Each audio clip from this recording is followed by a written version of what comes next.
Hi, we're sisters, Amy and Nancy Harrington, the founders of the Passionistas project. We've created an inclusive sisterhood where passion-driven women come to get support, find their purpose, and feel empowered to transform their lives and change the world. On every episode, we discuss the unique ways in which each woman is following her passions, talk about how she defines success, and explore her path to breaking down the barriers that women too often face. Today, we're talking with Dr. Amanda Tracy, who's been enthusiastically helping women navigate hormone changes and improve their health and well-being since becoming a licensed naturopathic doctor in 2005. In 2021, Dr. Tracy decided to take her expertise online and transitioned her practice to focus specifically on supporting women through perimenopause and menopause.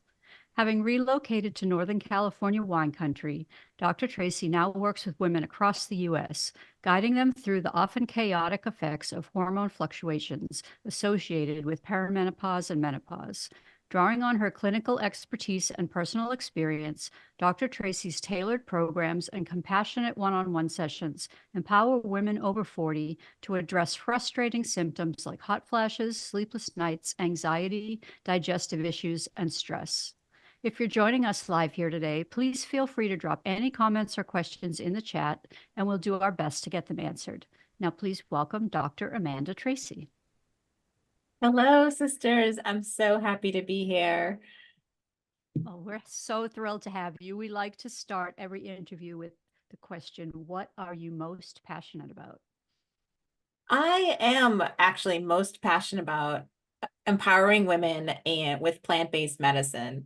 I've seen the advantages of using plant-based remedies myself, and being a long-term vegetarian and vegan for about 15 plus years, I've seen the impacts of using plants as food and improving health. And I love sharing all of the little tips and tricks women can do that are easy on a daily basis to help their health and well-being, and also balance their hormones so that they can navigate those changes. Well, we love that, being women who are navigating those changes. We can't wait to hear more about that. But let's take a step back and start at the beginning. So tell us about where you were born and your childhood and where this love of, nature and those kinds of things came from. Well, I grew up in the Boston area and I was always interested in nutrition. I was very active as a child in sports and dance, but not necessarily knowing much about vegetarianism or veganism. Just intuitively didn't like meat, didn't like animal products. So I was on that journey of not eating those things pretty much on my own in the 80s and 90s in Boston, which isn't necessarily the most like new age area. So The boiled dinner kind of town. right, right. I'm half Italian, half Irish. So, I mean, many cultures have, animal products in them, but it was more on self-educating and figuring out how to feel best myself and be really active. And I really got into nutrition and then learning the impacts of food on our health. Of course, it was the 80s and 90s, so it was all fat-free, carb-heavy, different strategies then, but really seeing how to add whole foods into my diet, things that people weren't eating much then, like kale and quinoa and lentils, and being on the forefront of that and just trying new things to find out how to feed myself. And then on the other flip side, I was always interested in science and really good at math. And so going to college and going along that like doctor path seemed to make sense too. Luckily, I didn't have much like interaction with the medical community growing up, besides in Boston being an area with lots of medical schools and hospitals, and that's sort of part of the culture. But I had a really healthy family. I was healthy myself. So I didn't really have much exposure to the different careers in medicine, just kind of knew about primary care and general practice. And then you need a science degree and go towards that. So when it came time for college, I looked at, biochemistry and biology as majors and really thought I was on the conventional doctor path. But that took a little bit of a turn.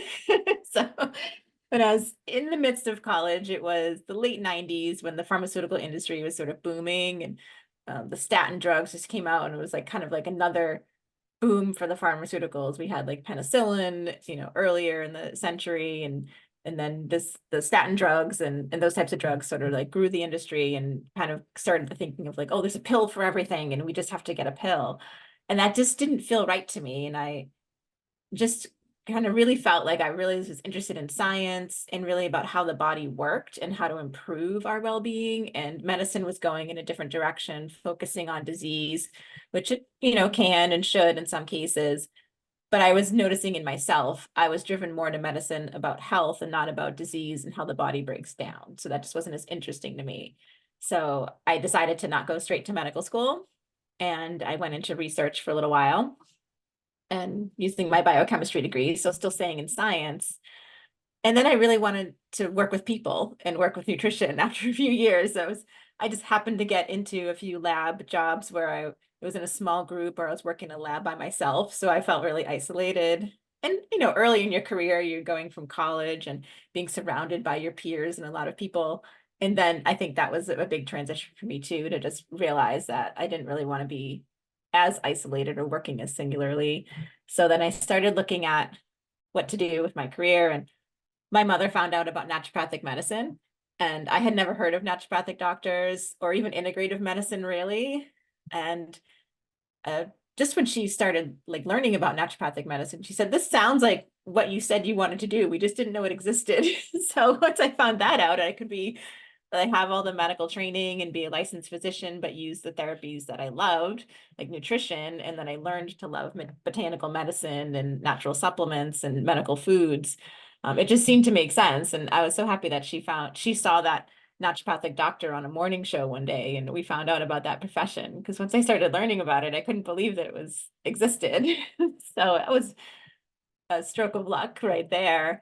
And through medical school, I was always interested in women's health and hormones, and conventional medicine doesn't really focus on women because of our changing hormones. It's hard to create a really controlled environment to study women. So conventional medicine doesn't focus on women's health, but naturopathic medicine does, because we're using foods and herbal medicine and connecting to nature and looking at the body as a whole. And for women, that's especially important because of all of our hormones to approach the whole body as one cohesive piece.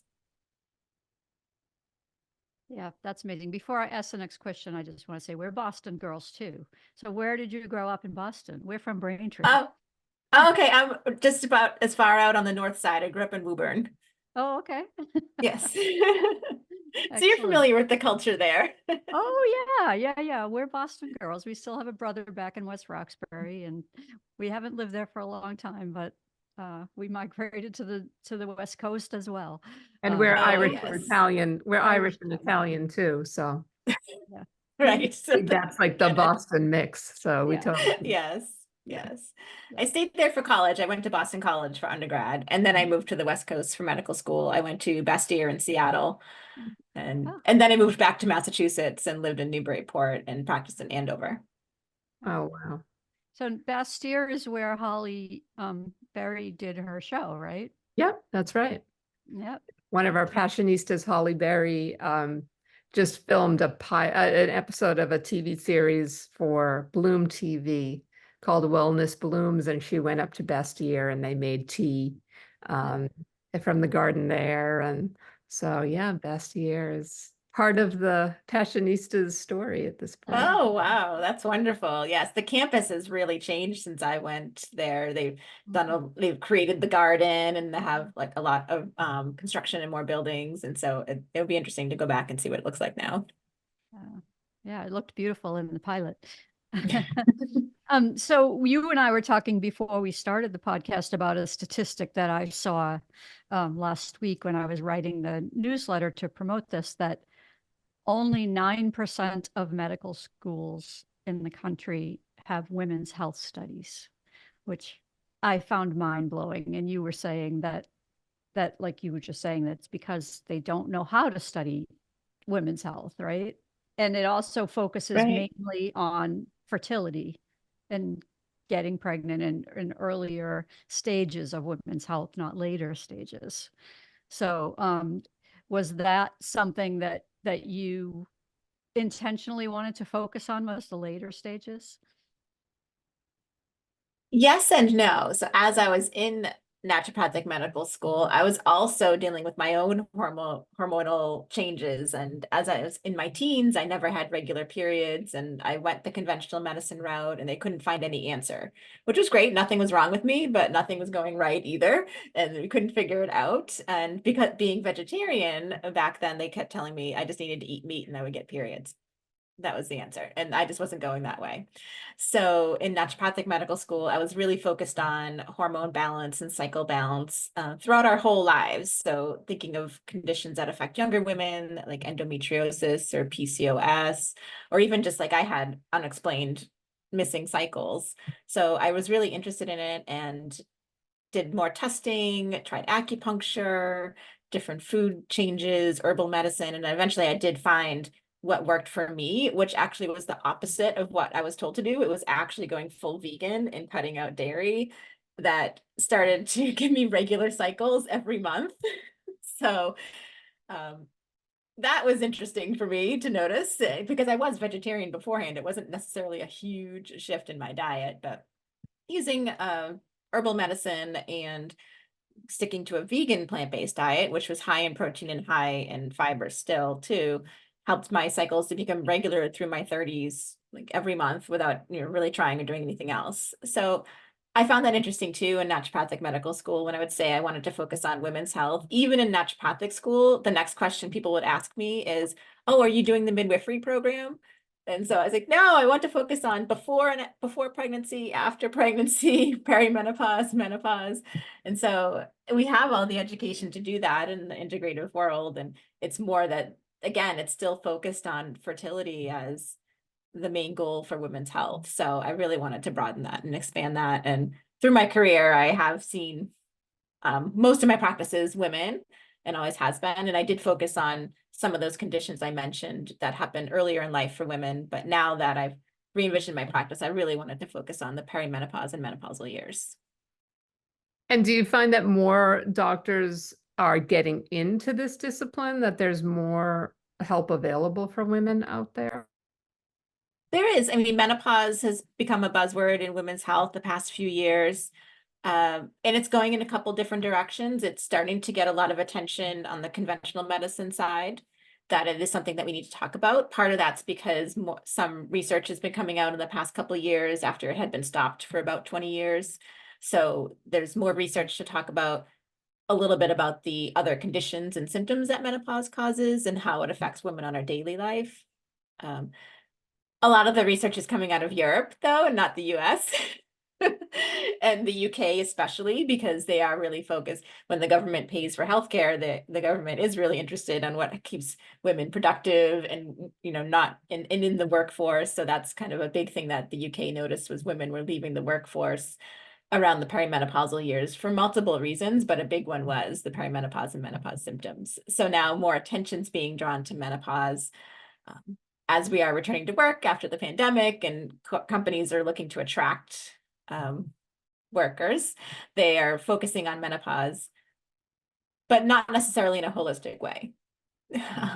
So that's where I come in. I really want to help women in a holistic way with nutrition and herbal remedies and lifestyle medicine, whereas corporations or the health insurance companies are more directing women to either a hormone replacement therapy, like kind of app, like a prescription app, and kind of just looking at like a one size fits all solution, which doesn't seem to work that well. So on the eve of your 40th birthday, you had an experience that sort of changed your life. So tell us what happened and how that became a wake-up call for you. Sure. I mean, everything was going so well on the outside. The practice that I would work really hard to build over the past 10 to 12 years was, fully booked out for a couple months, and it was growing and had other practitioners there. And that looked really good. We just built a house from, the ground up. But on the eve of my 40th birthday, I was driving home from my clinic pretty late at night, about probably around 9, thinking of what I was going to pack because I was going on a surprise vacation for my 40th birthday. And all I could think of, besides of what to pack and bring with me, was when we get back, I need to schedule a sabbatical because I'm so exhausted and I could feel something changing. I was like, I don't know if I want to come back. It just seems so overwhelming. And then unfortunately on that vacation, which happened to be a surprise trip to Napa wine country where I live now, I got really sick. So I didn't enjoy half of the trip, but I just my immune system sort of shut down, and I started to get everything that came across me, and every type of infection just kept rolling into another infection and another infection. My hair started falling out. I was exhausted. I was really struggling to get through the days, and my cycles started to get weird again. So I started to miss periods, and then I just really realized that I was in burnout. And then looking back, I could tell over the past few years that it was developing for a while. There were a few high stress years, and it was so busy. And I intuitively knew I needed the sabbatical. I probably just should have scheduled it a year beforehand. So it really was a wake-up call of, even though I was technically doing everything right, I was practicing yoga and meditating and eating a plant-based diet. It wasn't enough to hold everything together. I really needed to care for myself more. And it wasn't just that I was in my 40s. That was sort of something I heard from people too, like, oh, well, you're over 40 now, you're just going to feel horrible. So this makes sense. Your body's breaking down. Like, this is the beginning of the end. But I really didn't feel like that could have been the case. But that's sort of what culture and some other people tell you. So, what did you expect? You're 40. So I really dialed back on my work responsibilities. I delegated, I hired on another doctor, I got more help. I took a week off per month for a whole year and just rested, and really started to focus a little bit more on nutrition and focusing on sleep, because during those years, I wasn't sleeping very much, and really focused on creating a great sleep environment and making sure that I had time and to sleep and recover and restore myself. And that was working for a few years. And then I felt better, but I didn't realize until 2020, when things completely shut down for about a month. I was doing telemedicine, but I didn't have to race into the car at 7 a.m. and bring all my breakfast with me. And it wasn't as stressful in 2020 in some cases. I realized after we shut down for about a month that I really recovered. I felt like astronomically better than I had done the past 2 years, where I thought I was better from burnout. So that was also another, wake up call for me, that I really do need to focus on myself and make sure I'm healthy so that I can help other people. And so was that the point where you decided to relocate as well? Yes, although that wasn't my decision. So that just came up. So my boyfriend Joe got a job opportunity. He works in biotech, and had some involvement with the COVID vaccines and COVID treatments. And so he was really stressed in 2020 and working a lot. So he got a job opportunity to move out here, and we decided to take it. And I was able to sell my practice in Massachusetts to my associate. And I feel like we wouldn't have been able to consider that life change and that opportunity if I had felt like I did the couple years before. I wouldn't have been able to kind of think my way through it, and the stress of it would have been unbearable. And I really felt like that 2017 to 2020 kind of prepared me for that opportunity to come up and to be able to take it. And then also think about, well, now I'm 16 years into my practice, and I kind of have a chance to restart again. What do I really want to do from this point? And it really was like thinking about my patients that I loved working with, and the part of the practice that I loved the most and I really looked forward to and was interested in. And that was working with women in their 40s and 50s that have hormonal symptoms going on, trouble sleeping and digestive changes and the demands of a busy life. And I really said, okay, I'm going to develop my practice around that, because that's needed. Yeah, that's amazing. So what are some of those common things that women come to you for? And how do you approach that that's different from the medical field, the normal quote unquote medical field? So a lot of the things that women come to me for are some of the, like, I'll say systemic and maybe a little bit more pervasive symptoms, like fatigue or feeling sluggish, like a little bit of weight gain, maybe feeling bloated, but not necessarily having constipation or diarrhea, just feel like their digestive system isn't working that quite well. Maybe some hair thinning and hair loss, skin changes, not sleeping as well, waking up a lot, but they're technically sleeping, so they don't really need an Ambien. They're, so it's more of a lot of like a collection of those symptoms kind of all coming together over 6 months or 2 years. And the problem with conventional medicine is it doesn't fit into a surgery, a procedure, or a drug, because these are more symptoms that have to do with the coordination of hormones and neurotransmitters in our digestion in our body and keeping inflammation in check. And so it is more of a holistic approach that's needed, but conventional medicine isn't set up to do that. They can give you a handout and say, try to eat less and lose some weight, but they don't have time or energy or the resources for that type of medicine. So how important is diet during that period in a woman's life? I feel it's very important because in perimenopause, our hormones are changing for 7 to 10 years before we go into menopause. And then the first 3 years of menopause are the most important because that's when we're having a drastic change in hormones. And diet can have a huge impact on that. Diet can help to improve what hormones we make, so helping in perimenopause to minimize the symptoms. We can use foods to help the way that our liver processes hormones like estrogen so that it can like focus better on balancing. Because a lot of symptoms that women have through the hormone changes aren't necessarily because of a lack of a hormone. It's more that they're out of balance with each other. So a lot of the hormones are acting on the same areas of the body and they're competing with each other. So we can use food to try to balance that out. And then also your gut changes for women and men. So all humans, our gut starts to change function over 40. So we start to have less digestive power. And so that combined with the hormone changes, a lot of dietary strategies can help negate some of those symptoms coming from that. So I really feel like diet is central, and I definitely don't mean diet in the case of you need to eat less calories, but more about focusing clinically on what foods to add more of and take and have less of for those specific actions on hormones.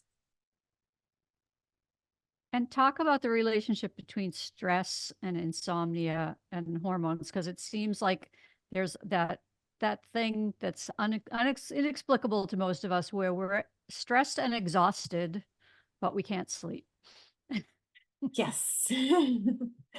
So there's a couple of things going on there. So when you're under stress, you're producing a stress hormone called cortisol, which is supposed to help us get away from the bear that's charging at us. So it makes us more alert, also affects our digestion, slows that down, affects our muscles. So when we have cortisol, it not only is making us more alert, it actually blocks melatonin production. So even if it's 9 o'clock at night, if you have a stress or even a chronic stress that's affecting you for weeks or months, you're producing less melatonin. And so if you have less melatonin, then it's stopping the sleep cascade to fall asleep.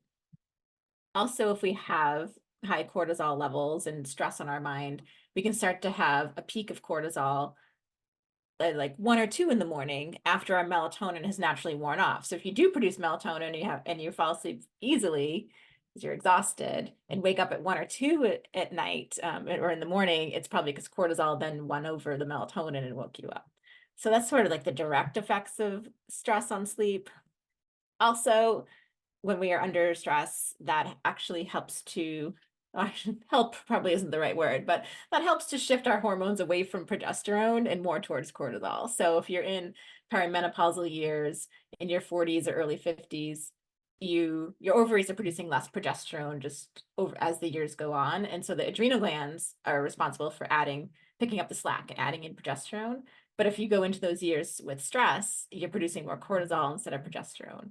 Progesterone has really great aspects to keep us calm, keep us, it helps us be friendly and want to be around people and makes us sleepy. So if we're under stress, then we're actually have exaggerating perimenopause symptoms and makes us lighter sleepers when we'll wake up a lot during the night. And then, of course, there are the hot flashes on top of that. Oh, yes, that's another set of conditions where hot flashes are more related to estrogen levels changing quickly, and stress can do that. Changes in temperature can do that, caffeine, and then the couple of years around menopause exactly. No. So how does having chronic health problems like high blood pressure and cholesterol and that stuff, how does that add even further complication to this time period? Well, stress is one of the things that can add further complication to those conditions, like increasing blood pressure and affecting metabolism and worsening cholesterol. But for women, before menopause, the estrogen that we have has a great preventative and protective aspects to our heart and our bones and our brain. And if you're going into menopause, where your estrogen levels are dropping pretty quickly over a couple of years, you're losing that heart protectiveness and bone protectiveness for those couple of years. Then your body adjusts and you kind of get on track similar to a man at a similar age. But during those couple of years, because the estrogen levels are changing, you have less protection on the heart. If you're going into that with high cholesterol, which could lead to more plaques in the arteries, and high blood pressure, it's more like you're doubling the effect of those for a few years. So heart disease is something that's being addressed in women now. So the past few years, there's more research on women and heart disease, the effects that I was just talking about estrogen and how that changes different parameters of heart health. So we are starting to have the research come out now that's showing the attention that needs to be put for women and heart disease. And also learning the symptoms for women of heart disease as well can be different than in men. Yeah, absolutely. And we were talking also earlier about how no one talks about menopause and perimenopause. And I feel like in a way it's almost like until recently people didn't actually believe the symptoms were real. Like that we made them up, like, oh, you're a hot flash, oh, you're hot, big deal. Like, no, this is serious. I wake up in a puddle of sweat every night. So why do you think people aren't talking about it, and how do we get that to change?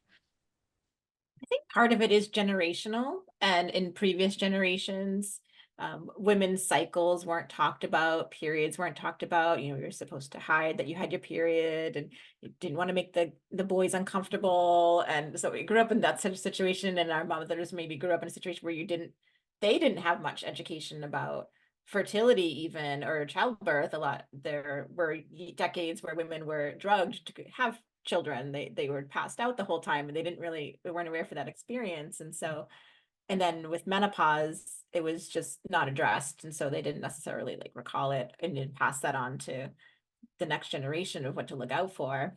I think part of it is because of the research. We don't have a lot of research on the effects of menopause and actually showing the sleep changes or bloating and weight gain and really connecting that until past few years. That a lot goes back to the Women's Health Initiative study in the late 90s that came out in 2003 that was using hormone replacement therapy and studying that, but they showed that it did have a connection to breast and uterine cancer, partly because of the types of hormones they were using and the amounts of hormones they were using and the age of women that they were studied. So there were a lot of flaws in that study, but it stopped all funding for research on hormones in women in menopause for about 20 years. So we have that span of time where there wasn't really anything to talk about besides women having hot flashes. There wasn't any data on what to do about it. I think hot flashes was maybe the one symptom that has gotten some attention, but more like on the dramatic sense, you know, in the media for the past 20 years, whether it was taken seriously or not. But that was sort of one symptom that women are sort of aware of that's connected with menopause. And in my work with working in perimenopause and wanting to help prepare women for the transition and trying to get them to pay attention to the tricky symptoms that come up before the hot flashes. So the changes in sleep and bloating and weight change and brain fog and some fatigue, and to really pay attention before those hot flashes arrive, because that's the sign that the hormones are changing. Not that it's too late, it's just that we maybe could have prevented the hot flashes for sure. And I think part of it is too that there's so many symptoms that are connected to the hormone changes, and they're different for every woman. It's difficult to, again, get that research and really have something to point to. And the more that we talk about it and the more that women talk about it with each other and share experiences and share the symptoms they're having, it'll increase the awareness and make them connect those dots, I think. Yeah, absolutely. And even though each person's obviously health and issues they're having are so specific and individual to them, when someone is hitting this point in their life, what are some of the first steps they should be taking health-wise to prevent or to minimize hot flashes and things like that? Yes, so a lot of the symptoms have to do with changing hormones and increasing inflammation. So a lot of things you can do with diet to reduce inflammation would be increasing your plants in fruits and vegetables and plant proteins. Not everyone needs to be vegan. I mean, I follow a vegan diet, but I'm not saying everyone needs to switch to that, but looking at more switching away some of your animal proteins to plant proteins, because that will decrease the inflammation in your body and increase the amount of fiber that you're eating. And fiber is really important in binding up extra hormones. And when you think if you're going into menopause, you're having low estrogen, but the other hormones may not be as low. And fiber helps to balance some of the extra testosterone we have during that time to prevent some things like the mustache and the chin hairs and the acne and those things. So it's a good reason to add fiber into your diet. So all women could have more fiber and plant-based proteins to help through the transition and decrease inflammation, which could also help lessen the severity of hot flashes and some things like joint pain. Like some women have joint pain as they're going through menopause. So decreasing inflammation with that. And then adding in antioxidant foods can help with decreasing the inflammation, like having pomegranate or berries every day. Avocados are another good food to add in daily. There's lots of things we could do. I think if there's nothing else we provide to our sisterhood, if for the rest of our career, the fact that we just gave some information on how to minimize chin hair is like the greatest. I've never heard anybody give a suggestion that helps with that, and I am eternally grateful. So, oh, I can thank give you another suggestion as well. Please. Please. Spearmint tea is another thing. Drinking 2 cups a day. It can be hot or iced, but specifically spearmint tea, which you can get from some herbal suppliers like Starwest Herbals and other tea brands. That helps to decrease the chin hairs as well. And those are some strategies that work for younger women that have higher testosterone levels from PCOS too. So fiber and spearmint tea. I'm on it. That's good. You love mint tea. Amy. I do. That's my favorite kind of tea. So now I know just get spearmint instead of peppermint. Yes. Thank you. You're welcome. So describe the holistic approach you take working with your patients. Like if someone comes to see you, what can they expect as the journey with you? Sure, it's a little different than seeing a conventional doctor. I do spend an hour with my patients in the first visit, like really getting to know their health history, their whole health history, everything that's outside of hormones as well, and their family history, and looking at what like sort of hereditary factors you might come into play during menopause. And I do more extensive lab testing. So hormones often aren't tested well in blood because they're fat soluble. And you can't get an accurate reading on the active hormones. You just get kind of like a bucket of your hormones, which is one of the reasons why your conventional doctor or gynecologist said there's no reason to test your hormones if you're in perimenopause, because they don't get much information out of the blood tests. So I do more urine tests that tell you about the detoxification of your hormones and the balances of the different forms of them. Saliva tests that look at the tissue levels of your hormones, because it's nice to know what's in your blood, but if it's not acting on your tissues, then it's not doing any good for you. So we do more extensive different types of testing to really get a good picture of what's going on.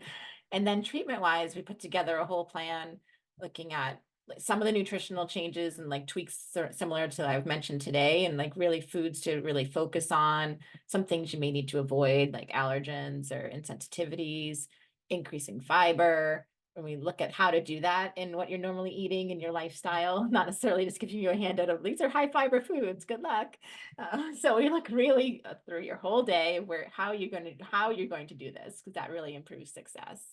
And often we have a couple steps to the treatment plan. Sometimes we're working on something maybe a little bit more short term that might be helping estrogen levels and stopping hot flashes, improving sleep or decreasing cortisol to really get back to baseline, and then creating a maintenance plan to help your body manage hormone changes. And I check in with patients every month for 6 months when we're starting out, just so they always have me to answer questions and tweak things, because everyone's an individual, and sometimes we might be using an herb and it's causing an unusual symptom, or they might need a double dose than usual or half the dose than usual.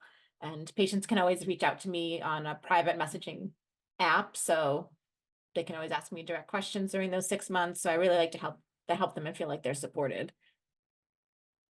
And you work virtually, so are you able to work with women all over the country?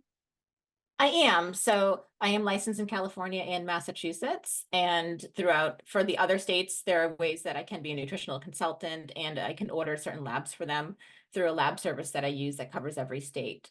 There are a couple of exceptions for, I think, New York, New Jersey, and Rhode Island, but so we had to work around, but I can still see patients in those states. And what about women of my age who have been through, as my mother calls it, the change? Do do things change again? Like, is there another regimen I should be thinking about that would be different than someone who's going through menopause? On the other side, that things aren't changing as much as far as estrogen, progesterone, testosterone levels. They're more plateaued, and your body adjusts to that. So there should be less symptoms of like erratic hormones. But we approach it a little bit differently, still looking at the different forms of estrogen that you have, because you're producing estrogen from your adrenal glands and your fat cells, and not as much from the ovaries anymore. So we definitely want to manage those forms of estrogen through the liver and through the gut, because they can be triggers for heart disease, cancers. So sometimes there's some metabolism and detox support that we need to do there. But in general, we're looking at preventing some of the chronic health conditions associated with postmenopause, like heart disease, look at brain health and gut health and function too, because like I said, the digestive changes are happening starting at 40, but most women notice them in their 50s and 60s. So there's a lot of balancing that we're doing, even though the hormones aren't changing as quickly. That's interesting. So what are some of your success stories? Who are some, how do you feel you've helped some of the women that you've worked with? I feel like I do have specific success stories. What I get most excited about is when, after the first few visits, women say to me, "Oh, I didn't know that this was there was a real cause to this. I thought my doctor told me I was crazy, or my husband said I was nuts, or my teenager said it was my problem." But they like to see that on paper there's a reason that they feel that way, and they don't feel like themselves anymore. So that's sort of like a general win, like when we find like the cause and that there is something to work on. Specific stories. I saw one woman who was 45 and was having 20 hot flashes a day. All of a sudden, and in her mid-40s, she had gained about 10, 15 pounds in the past 6 months. She was a triathlete, so it didn't quite make sense that she gained weight. And she went to her doctor, and her doctor tested. She missed a couple periods. So she missed a couple periods and went to her doctor, and her doctor said, "Oh, it's probably menopause. We should put you on estrogen." But she didn't want to go on estrogen because they didn't do any testing, and her sister was just diagnosed with breast cancer, and so she had really some concerns about using estrogen, which makes sense. So when she started to see me, we did hormone testing like I described, and we found that her stress hormones were off the charts. She did have a stressful job.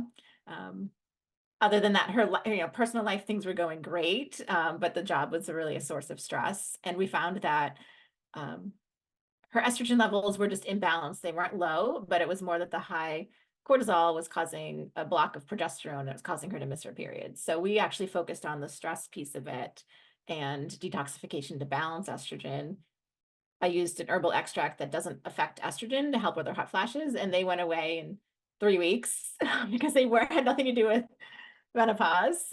It was stress related, stress is a trigger for hot flashes separate from menopause and with menopause. So that was a great success, because really with tweaking her diet to reduce the stress on her body and balance and get that progesterone going, she was able to have her periods every month within the 6 months, and she lost the 10 pounds almost immediately. And then the last 5, of course, takes a little while to lose. But I mean, the first couple months, she lost the 10 right away. We're like, woohoo, that's great. So that's a case, I guess, a success story, but also a case maybe of misdiagnosis on the other side. That really, I'll just put that as a public service now, if you're suggested to take any hormones, you want to have some form of testing first to see where you're at. So Yeah, that's definitely got to be suggest that. common, right? That's got to be a fairly common thing. The To people have. that people don't get that support. They do get the reaction that you're talking about from the family that, oh yeah, Oh, yeah. yes. And then the doctors, if women's medicine hasn't been studied as thoroughly as we would hope, the misdiagnosis, I would think, must happen more frequently than we would like. Yes. I mean, I do tend to see it more on the other side where there's a lack of diagnosis, or just like, oh, you're tired, you have kids, you have a job, like you're in your 40s, you should be tired, and they don't look into it. That was just an unusual case where they were maybe too aggressive with her having the hot flashes and a couple missed periods and suggesting estrogen. But I usually see it more on the flip side of not looking into it much and just chalking it up to a demanding life. Amazing, amazing. I know I personally went through a thing where I didn't get my periods and I was misdiagnosed for a while until a new gynecologist finally figured out that I had a pituitary tumor. That's like, Oh. oh, there you go. That explains it. So but that's another story for a different day. I want to hear about the Peri-Menopause playbook workshop that you're holding this spring. Tell us a little bit Oh, about yes. I'm really excited about this. So as I mentioned, I do usually work with patients for 6 months pretty intensively when we're working on hormones. But not everyone has the time or energy or money for that. So I came up with the Peri-Menopause playbook workshop. So I'm hosting one in April and one in May. And this is a live workshop where we're spending 2 hours together in a small group. Every woman gets some education on her hormone archetype, which looking at her symptoms and different hormone patterns, or these archetypes are things that I've defined, and to help guide us to what exercise is best for you, what nutritional strategies are best, and what supplements and remedies are good for your symptoms. So I help guide the women through figuring out which archetype they fit in for what's going on now or the past 6 months. And then we put together their playbook together, starting from that framework of what's recommended for their archetype, and then going through specific symptoms that I'll be highlighting and the specific remedies for that, like hot flashes, trouble sleeping, well, trouble falling asleep versus waking up in the middle of the night, waking up too early in the morning. So there's different strategies for all of that, and gut changes and brain fog and memory changes. So we're going through really specific symptoms, and women can put together their own playbook with my direct recommendations and have time to ask me questions about that. So if they have allergies or other health conditions, we'll be able to tease that out all in the 2 hours. So they'll walk away with the 2 hours with a complete plan designed by a naturopathic doctor that's tailored to their needs. And they can go from there.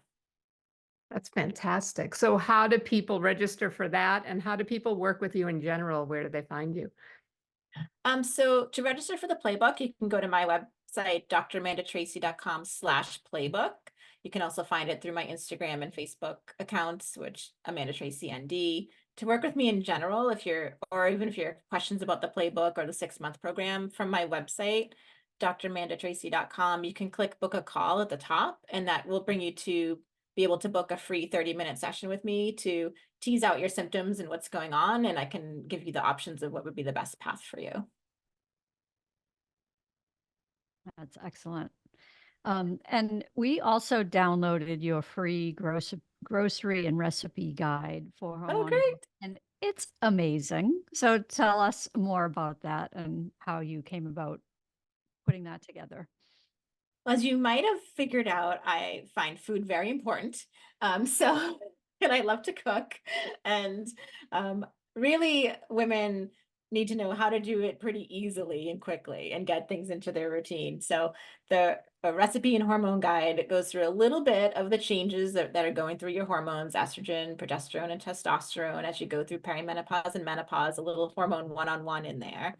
And how to recognize those imbalanced symptoms, and then what foods to specifically add in to help balance those hormones. And then there's quick and easy recipes using the foods that I recommend.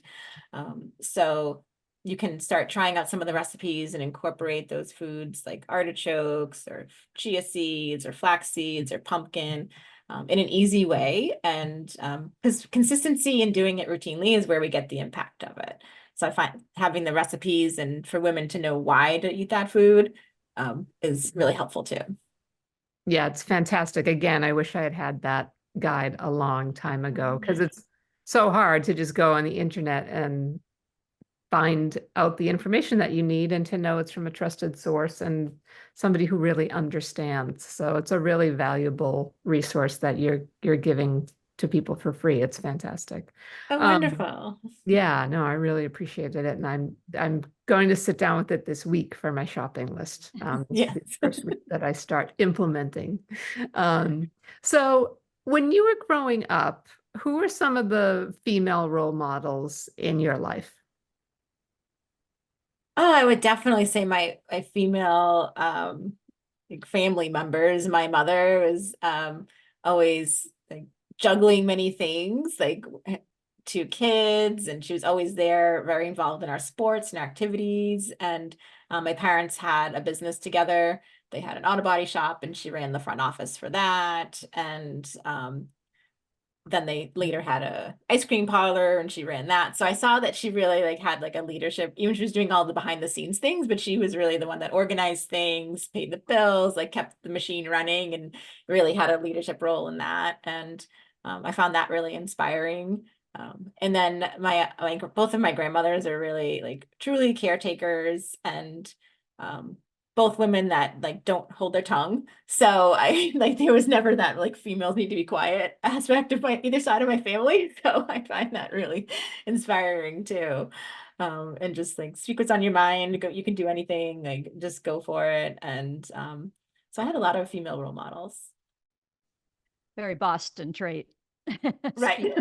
Speaking your Yes. mind. For sure. What about professional mentors? Have you had professional mentors in your career, and what lessons did you learn from them? Really, a lot of my teachers in naturopathic school that were able to again juggle many things, like having a practice, having a family, teaching, and showing that you can do many things and do it well. But then also having that, especially in naturopathic school, where physician heal thyself is one of our tenets, and always focusing on stress management and nutrition and healing ourselves and showing how to blend that in. Because I mean, the past 30 years, women have been told they can do everything and they should do everything, but more like at the expense of yourself. So I think having those role models in my profession that showed that taking care of yourself was like up there with taking care of others. So when it comes to taking care of yourself, what are some of your best habits? I think now it's kind of a silly thing, but not having herbal tea after 8:30 p.m. so that I don't wake up in the middle of the night to go to the bathroom. And I just love sleeping now that I can sleep well, and sleeping through the night and not having to get up is a luxury. So cutting off the liquids by 8:30 p.m. And if I get distracted and I notice it's 8:30, I don't have a cup of tea. I just say, okay, I'll just have my water and take my pills and go to bed. I don't need to have tea. So that's one thing. Another thing is journaling and meditation in the morning. So that really helps to center me and like feel like I've had some time, 10 minutes for myself before I start to log on and talk to others. So kind of bookending the day with those two things is something I do for myself. And it also sounds maybe a little silly or weird, but eating lunch is something I definitely used to do when I was seeing patients in the clinic. I would be booked almost through lunch and use lunch to catch up on emails and business things. So now I do have a longer break in the middle of the day, which is an advantage of working online and working with women across the country in different time zones. So I have a longer break in the middle of the day for exercise and actually sitting down and eating a meal, which I look forward to every day now. And I used to just put a handful of almonds in my mouth and chew them while I was in the bathroom. So now I look back in that and think, wow, I was a crazy lady. Oh, I love that. I've been known to do that once or twice. Yeah. So is there a lesson that you've learned on your journey so far that really sticks with you? I'll say the one that I have to keep reminding myself of is to not take myself too seriously. I'm a very serious person, and even as a child, I was kind of an adult-like child, and kind of worried about things and took things seriously. And I mean, of course, I have fun, but I do like, that's a lesson to not take things too seriously and get them blown out of proportion and causing more stress. So trying to always like bring it back to taking care of myself and having some enjoyment as I go through this journey of helping people and growing my practice. It's like you have been reading my mind. That's been my like thing in my head all week is like lighten up. Like I was the same way, very serious child. Always been a very serious person too, so I can relate to that. And it's not easy. It's not easy to break that pattern. Right. So it's like I mentioned it because it's like I need it to stick with me and keep reminding myself. Absolutely. Do you have a mantra that you live by? No, I don't. In my daily journal, I have one for the day, and it's fun to look back and see how that changes as the months change and the years change. So the one that I have lately is I am worthy. Mm. Love it. Love that. Love that. What's your secret to a rewarding life? I think it's dancing. I love to dance. I've always danced as a child, and now I do ballroom dancing. And I think there's to be able to move to music. I kind of don't understand the people that can hear music and not move, but it's the biggest joy for me. And so I guess finding what is a joy to you, and you don't even have to think about it, and it just happens, is joyful. So hold on, we need to take a minute to talk about ballroom dancing. So how did you get into that? And do you compete? Like what's your ballroom dancing journey? Oh, no, no competing. It's pure joy. We don't want to add stress to it. So that's something that my boyfriend Joe and I wanted to do for a long time. But when we lived in Massachusetts, we worked and commuted, away from our house and couldn't coordinate it. So that was one of our goals when we moved to California, is like, let's figure this out and start ballroom dancing together. So we've been doing it for about 2 years. And we do perform at the studio, for fun, but no competing. We're trying to have it as our fun, something to keep our brains healthy and learn new things, and an activity we do together. So I'm loving it. That's I awesome. love that. What's your favorite dance style? Oh, it's a toss up because I've been doing a lot of cha-cha lately, and but I really like Argentine tango too. That's cool. So what's the one question that we're not asking you about the work you do that we should be asking? Oh, that's such a tough question.